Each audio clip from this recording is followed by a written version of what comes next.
Alright guys, so welcome back to another episode of Tables and Tailgates. Today we are making Tasha's sweet deer loaf. It's meatloaf with deer meat. We got all our fixings right here. She's going to chop up some onion, and then we're going to tell you what all we're throwing in it.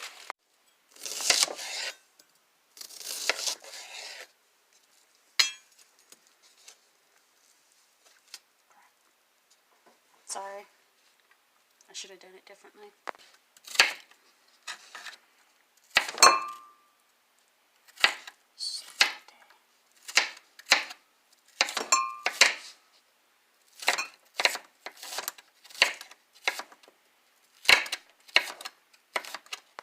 So what you need to start this recipe with is 2 pounds of deer meat.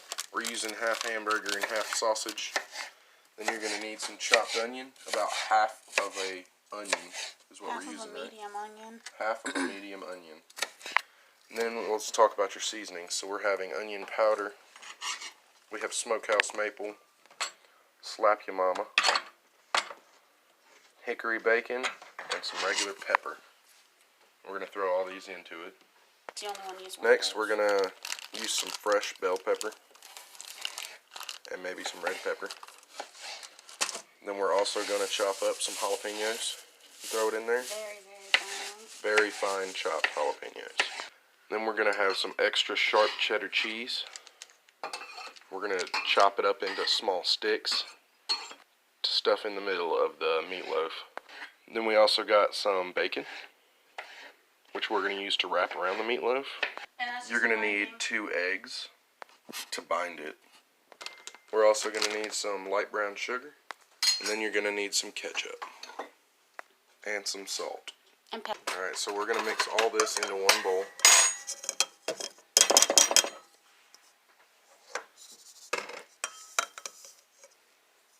Then you're going to take a fork and mix it like you're whisking.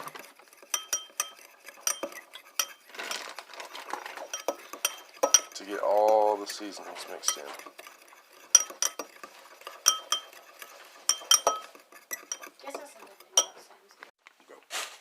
Alright, this is the sausage. I wear gloves because deer meat gets sticky, especially the sausage. So, it's not necessarily like a girly thing, it's just, see how sticky that is? I don't want that all over me. I'm reaching to grab cheese, that's why I got farther away.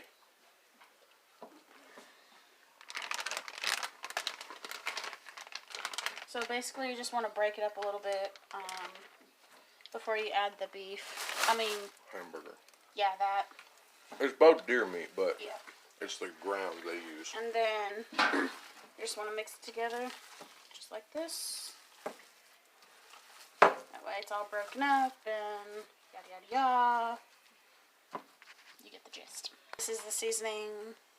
This is the seasoning that Chris mixed together. So you pretty much just throw it in there. Mix it all really nice and fine.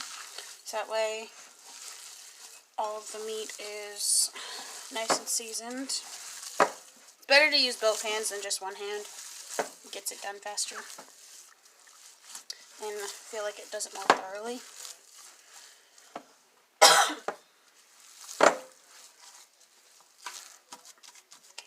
Alright, this is half a white onion, half a green bell pepper, and half a finely diced jalapeno. You just put it all in here.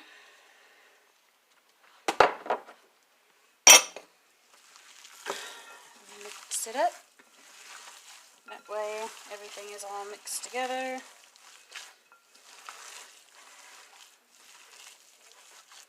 You could smell that jalapeno. You can smell the bell pepper too. A little bit of onion.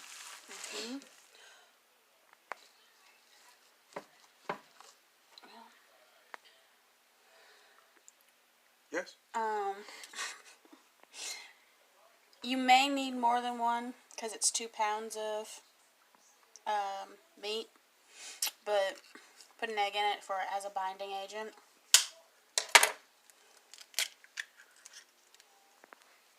So we'll add one at a time just to make sure, see if we need any more.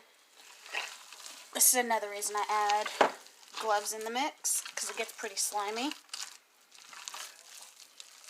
I think we're gonna need another egg. More than likely.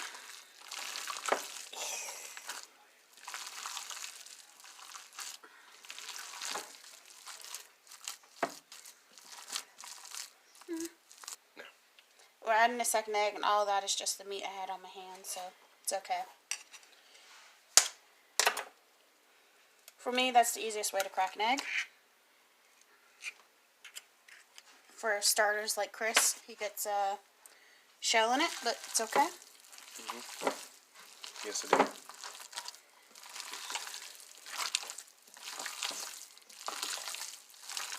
Make sure you wash your vegetables and everything else before you add it in. Especially if you don't grow them yourself. You buy them from a store. Please, please make sure you wash your vegetables. Don't be dirty. This is maybe a cup of light brown sugar. Yeah, it's about a cup. What you're going to do is you're going to add it into a separate bowl in your prep bowl. And this is what makes your glaze for the... Some people use barbecue sauce. They use regular ketchup. This gives it a little bit of a sweet taste. So you just pretty much add ketchup to it until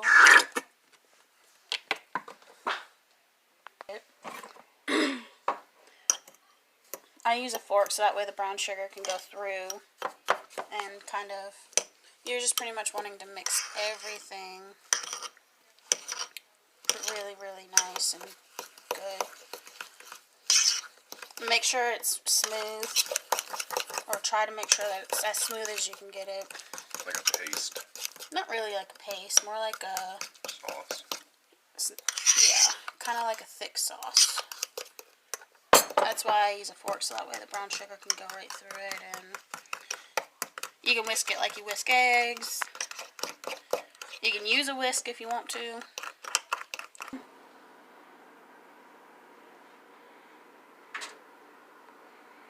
Don't do that. You're pretty much going to lay the bacon out so you can put the meat on top of it. And this helps it so it kind of makes... Some people will use a loaf pan. It's probably the smarter thing to do, but we don't have a loaf pan. So, you pretty much just layer it on the bottom.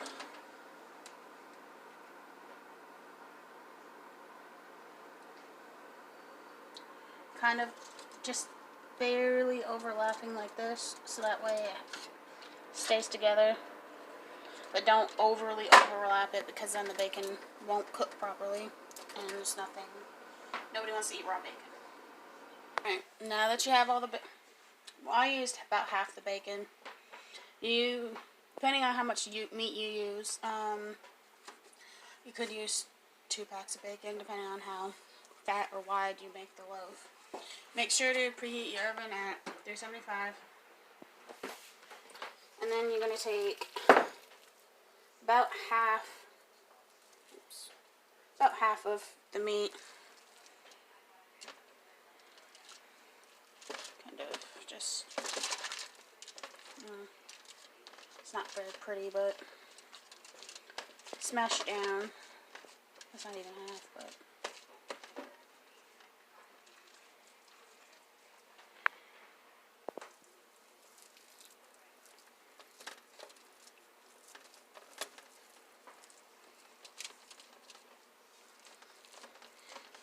and kind of put the sides up a little bit for the cheese.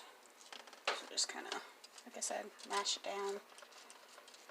That's why some people use the loaf pan. Makes it easier, but I like the old school kind of meatloaf, just loafed on the pan. Alright, pause it. Then you're going to take your cheese that's sliced into strips and lay it on it.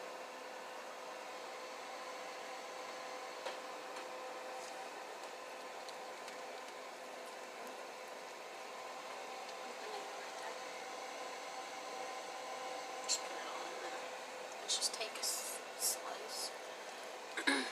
This is pretty much cheese stuffed meatloaf. Yes. That's good. You can eat what's left. That's why you kind of make like a little bed for it, so when the cheese melts, it doesn't come completely out. Then take what's left, throw it over the top.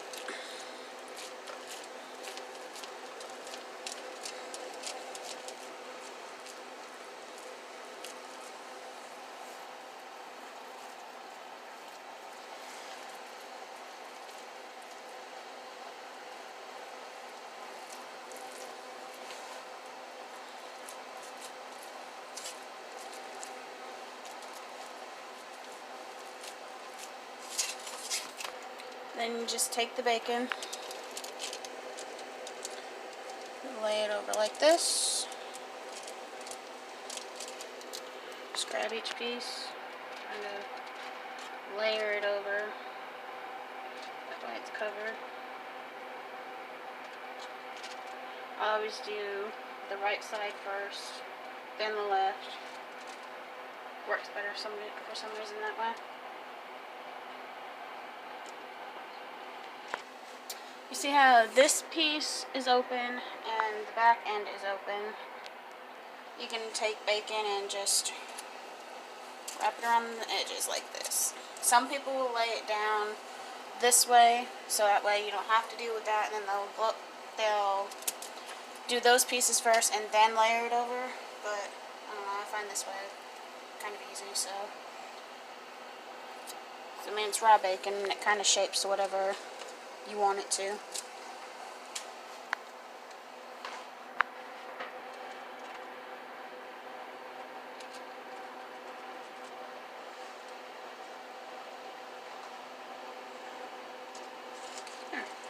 That glaze you made, I use a giant spoon because it's easier. Just kind of lay some of it on top. Spread around, make sure you don't knock the bacon off. Now that also kind of acts like a sealer, doesn't it? A little bit. Oops.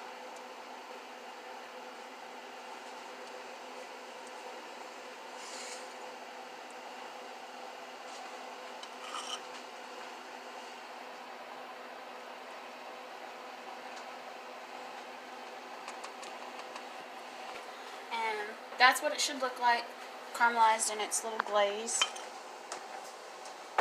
And then you don't want the grease or anything to splatter, so it'll also help regulate the temperature. You'll get some of the glaze on it, but it'll be okay, because most of the meatloaf will already be alright. And you just cover it up. Use a few air pockets so the air can get in and escape a little bit. And you throw it in the oven for probably an hour to 2 hours, depends on your oven.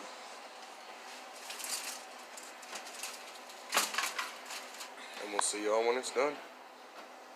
So how long did it take? What time did we put it in? Good. Alright, so it took maybe about 2 hours. This is what the finished product of ours looks like. That's all fat and cheese. Oh, that's all fat. Look how much fat came out. That's what the inside should look like. And then if you want to cut into another piece of it. Oh, there goes some bacon. It's the inside of a perfectly done meatloaf. Cheese. Jack, there's no more macaroni. Okay. So, fuck myself then. I'm fine with that. What do you think? That's a better eat dirt, or I'm gonna take it.